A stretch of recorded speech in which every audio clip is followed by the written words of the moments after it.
About 1 month ago, there were 3 bodies we found here. They were put in a sack, tied, and then it took about 3-4 days. Some bodies were again found here.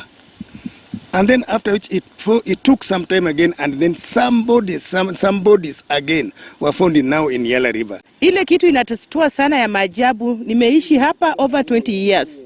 Sijawahi ona yale yanatendeka siku hizi.